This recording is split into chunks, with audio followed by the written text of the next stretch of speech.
안녕하세요. 한의사 강용혁입니다. 오늘은 늙으면 애가 된다는 말을 통해서 노부모 복양에 대해서 살펴볼까 합니다. 공황장애니 우울증이나 화병이니 이런 약만으로는 좀처럼 잘 낫지 않는 병들이 성정 분석을 해보면 사실은 가족 갈등에서부터 비롯되는 경우가 참 많습니다. 오늘은 나이 든 부모님들과 연관된 경우를 살펴보겠습니다.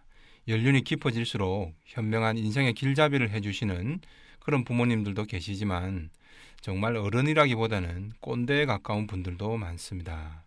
이때 자식 부부가 중심을 잘 지키지 못해 휘둘리게 되면 집안에 온통 아픈 사람이 천지가 되어버립니다. 나이 든 부모님 때문에 골치가 아프다면 바로 늙으면 애가 된다는 이 이치를 떠올려 볼 필요가 있습니다.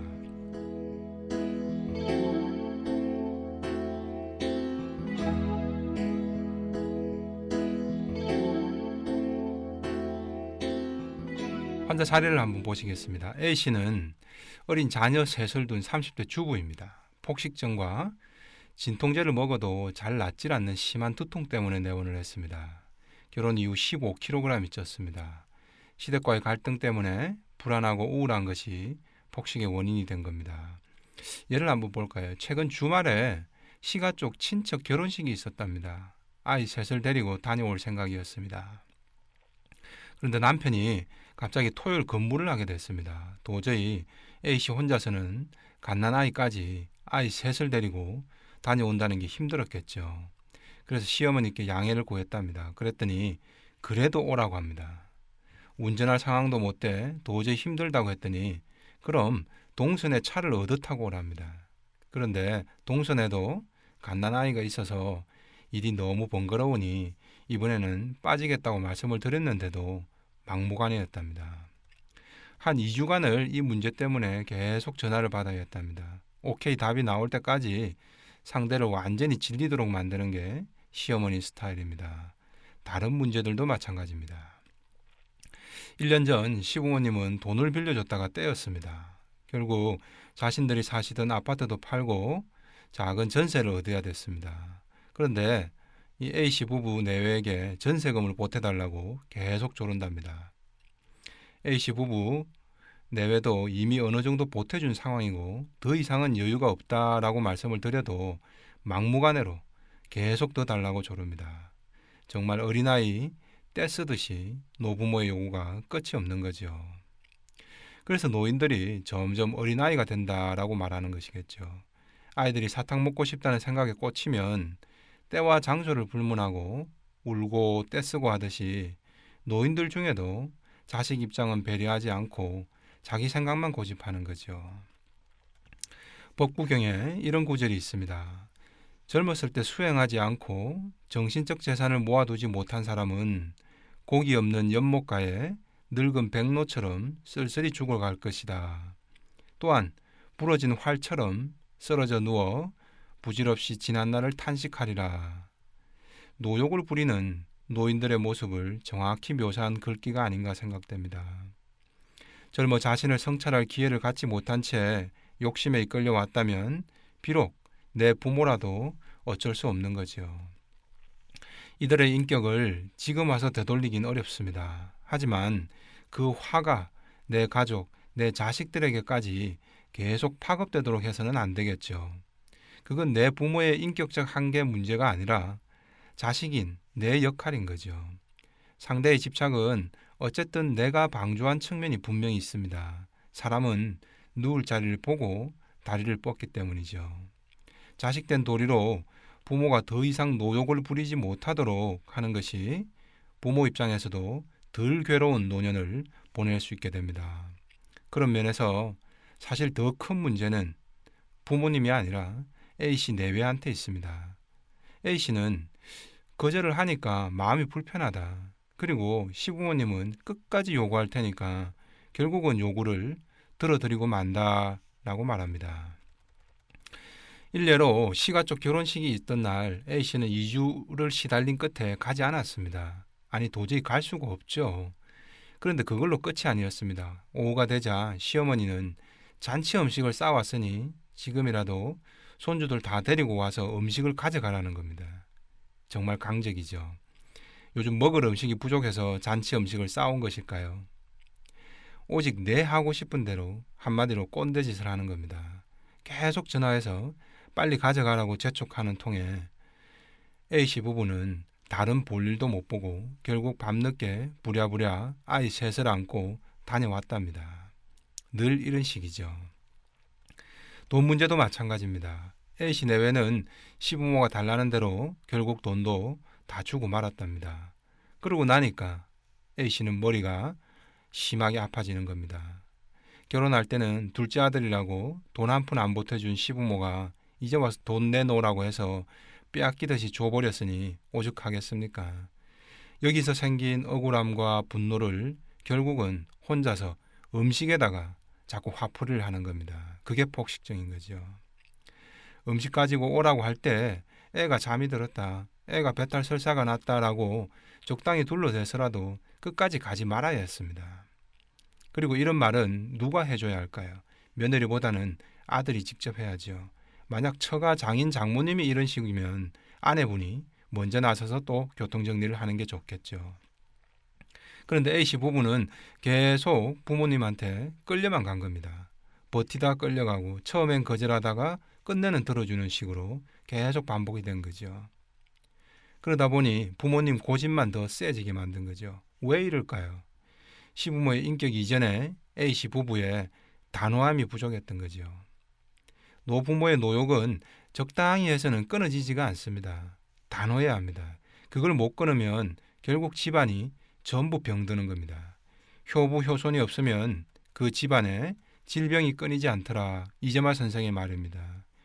효부 효손이란 노부모의 노욕에 끌려다니지 않고 단호하게 맺고 끊는 분별력이 있는 이들이겠죠.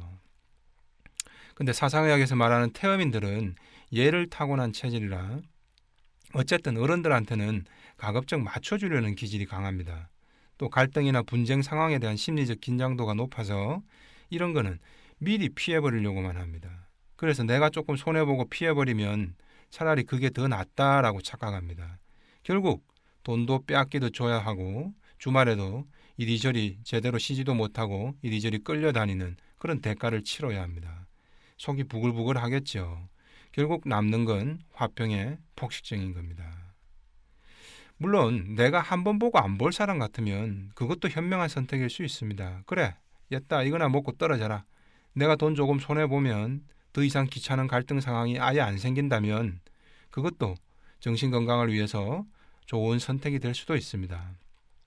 하지만 시어머니처럼 계속 볼 사람이면 어떨까요? 이번에 물러서면 앞으로 또 물러서야 하는 거죠. 이번에 피하면 지구 끝까지 쫓아오게 되는 거죠.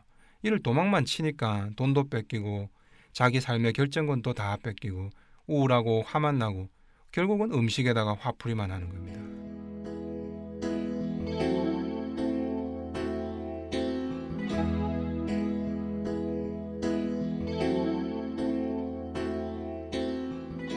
또 순둥이 남편은 그래도 내 부모라는 생각에 인정에 끌려 판단이 자꾸 흐려지는 겁니다. 부모가 노욕을 부린다, 부모가 모질다라는 판단을 못하고 그래도 내 부모님인데 부모님 원하는 대로 해드려야 효도 아닌가요? 라고 여기는 거죠. 처음엔 부모가 심하다 싶었다가도 계속 부모가 아이처럼 떼쓰듯이 요구하면 A씨 부부는 양심의 가책을 느끼고 부모 요구를 들어줘 버린 겁니다. 이러면 집안 전체가 병들게 됩니다. 아내는 폭식증의 화병이 이미 와버렸죠. 엄마의 억압된 분노는 어린 자식들 양육 과정에서 고스란히 아이들에게 전염됩니다. 아이들도 신체적으로도 정서적으로도 계속 문제가 생기겠죠. 또 처자식이 계속 아프면 남편인들 마음이 편하겠습니까? 마지막으로 시어머니는 계속 꼰대짓을 할 테니 자식 원망은 오히려 더 늘어나고 스스로 화를 또 자초하겠죠. 이게 누구 욕심 때문에 비롯된 겁니까? 시부모 욕심이죠. 하지만 어쩔 거냐는 겁니다. 내 부모가 그런데 그럼 그를 바르게 대응하고 처신하는 건 결국 자식 부부에게 책임이 있는 거죠. 어린아이가 잘못하면은 책임이 그 부모에게 있듯이 나이 든 부모의 노욕은 자식 부부의 책임인 겁니다.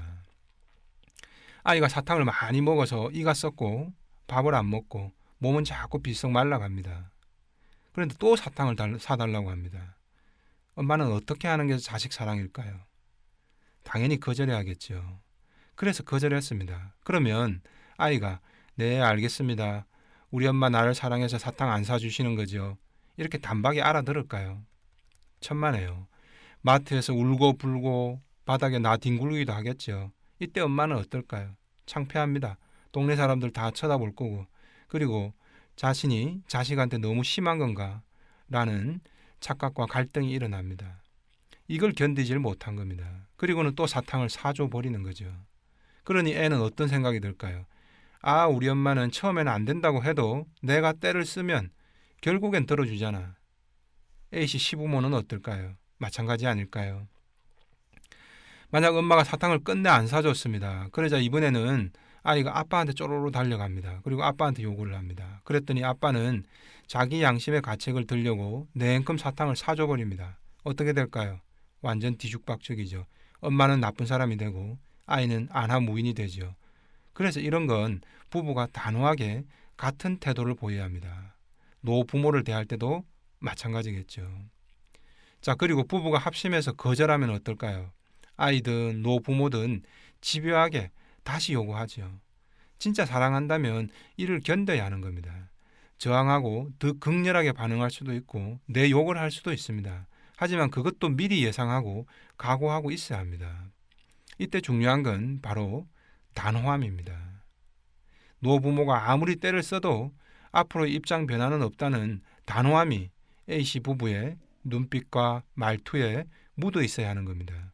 그런데 A씨 부부는 내가 이거 너무 심한 거 아닌가 라며 양심의 가책을 느끼며 먼저 주저주저한 겁니다. 그리고 내 부모님은 포기하지 않고 끈질기게 요구할 텐데 그럼 더 골치 아플 텐데 라고 미리 걱정한 거죠. 이러다 보니 이미 승부에서 진 겁니다. 처음에 안 돼요 라고 말은 했지만 기세 자체가 약해져 버린 겁니다. 이미 A씨 부부의 마음의 틈새를 노부모들이 눈치채 버리는 거죠. 쟤네들은 조금만 더 흔들면 결국엔 내 뜻대로 되겠구나 라고 말이죠. 눈 똑바로 뜨고 어머니 이건 죽었다 깨어나도 안 돼요 라고 하는 그런 단호함이 없었던 거죠. 이게 전세금 몇 천만 원을 해주느냐 마느냐의 그런 문제만이 아닙니다. 일상의 아주 사소한 부분에서도 마찬가지죠. 상대방의 아주 작은 습관 하나를 바꾸려고 해도 내 모든 걸 다 걸 각오를 해야 합니다.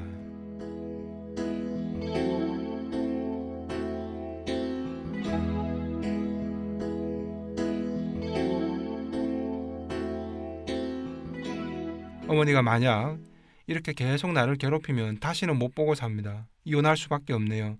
라는 각오까지도 필요한 거죠. 이걸 굳이 말로 표현하지 않아도 내 마음에서 그런 각오를 띄우고 상대방을 대하면 내 눈빛도 내 말투도 그 속에 묻어나는 결연함도 완전 달라지죠. 부모가 나를 낳고 키워준 고마움은 효도로서 갚아야 합니다. 하지만 효란 맹종이 아닙니다. 부모가 늙고 병들었을 때 자신의 힘으로 생존할 수 없을 때 자식된 도리로 도와드리는 것이 효이자 제대로 된 복양인 거죠. 나이 든 부모님은 점점 더 어린아이가 되어 간다는 사실 잊지 말아야 합니다. 그리고 부모를 잘 모신다는 것은 철없는 어린아이를 잘 보호해 주는 것과 같은 맥락입니다. 즉 들어줄 것과 들어주지 말아야 할 것을 단호히 구분할 줄 아는 것에서 출발해야 합니다. 이상 한의사 강용에게 심통부리기였습니다.